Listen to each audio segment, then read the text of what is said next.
В 1996 году 6 причерноморских стран — Россия, Болгария, Румыния, Турция, Грузия и Украина — подписали стратегический план действий по защите экосистемы и проведению совместных природоохранных действий. С тех пор 31 октября отмечается важный экологический праздник — Международный день Черного моря. Его цель — привлечь внимание не только к красотам, но и к проблемам территории, загрязнению вод, незаконной ловле рыбы, просветить насчет распределения отходов, сбора и утилизации мусора.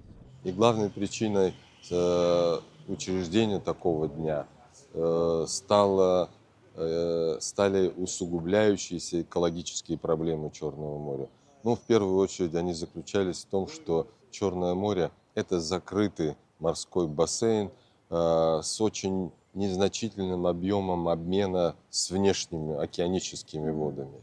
И таким образом в бассейне Черного моря со всех рек, которые питают Черное море, проживает больше 110 миллионов человек. И это промышленно развитые районы, стоки которых так или иначе поступают в Черное море. Это и сельскохозяйственные районы с их стоками, связанными с сельскохозяйственным, интенсивным сельскохозяйственным производством.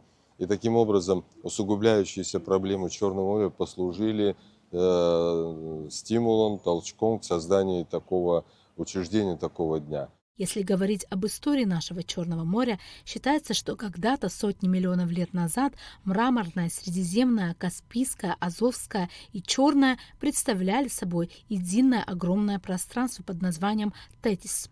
А потом, при образовании Альпийских гор, суша стала подниматься и разделила Каспий с Черным морем. И еще позже пролив Босфор соединил наше море со Средиземным. История Черного моря неотрывно связана со знаковыми событиями в истории человечества. Мифологические мореплаватели-аргонавты, плавая по нему, искали золотое руно. Здесь же совершал подвиги Геракл, а эллины возводили на берегах города. Вспомним нашу Диоскуриаду, на ее месте ныне Сухум, или Гюэнос, сегодняшнюю Ачимчиру, ну или Питиунд, ныне Пицунду. Название нашего моря отдельная и тоже интересная тема. Древние греки называли его Понт Оксинским, черным, негостеприимным. Позже решили, что все же оклеветали море и поменяли название на Понт Евксинское, что означало «гостеприимное море». Современное название «Черное море» было дано пришедшими сюда из Средней Азии кочевыми тюрками, назвавшими его Кара-Дениз. Считается, что черным его могли назвать, во-первых, потому что в связи с принятыми в ряде азиатских стран цветовым обозначением сторон света наше море воспринималось ими как Северное море, а значит черное. Другой вариант, почему черное, потому что любой металлический предмет, опущенный в него на глубину более 150 метров, на длительное время становился черным из-за воздействия сероводорода, которое находится на дне Черного моря. Глубины Черного моря хранят много тайн, которые и по сей день влекут археологов и историков. Ну а еще Черное море — это одна из главных причин, почему каждое лето к нам едут тысячи и тысячи туристов, чтобы искупаться в его ласковых, прозрачных и теплых водах. Ведь черное оно только в названии.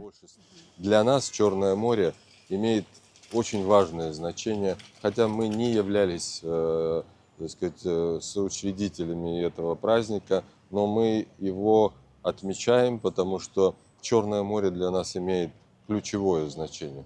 Оно связано и с нашей историей, и с культурным наследием. Это очень важное с экономической точки зрения пространство черноморское, которое дает нам, с одной стороны, возможность развивать курортно-туристический сектор. Это и рыбные ресурсы, которые являются важной частью экономики нашей страны.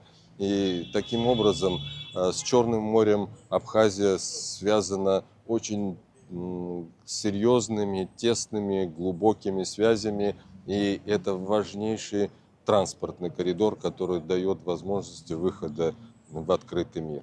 Как раз этот момент стал особенно важным после экологической катастрофы, которая случилась в декабре 2024 года в Керченском проливе после столкновения нефтяных танкеров и разлива мазута в море.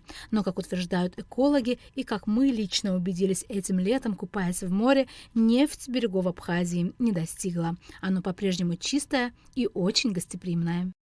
Знание течений, направлений водных потоков, движение вдоль берегового, потока инертных материалов дает нам основание говорить о том, что эти явления при всей их драматичности, они не затрагивают Абхазию, потому что основные течения направлены в противоположную сторону и уносят все плавающие загрязнения на запад. Поэтому говорить о том, что это событие каким-то образом может оказать влияние на наш туристический сектор, сегодня не приходится. Черное море всегда было и есть, безусловно, источник вдохновения для людей искусством. В частности, всем известны работы художника Ивана Айвазовского, создавшего множество морских пейзажей. Чаще он писал крымские пейзажи, но есть и несколько работ, посвященных Абхазии. Например, «Буря» у берегов Абхазии. Арифа Кабба, Константин Парулуа, Раму Камке, Аля Самичба, Абхазское телевидение.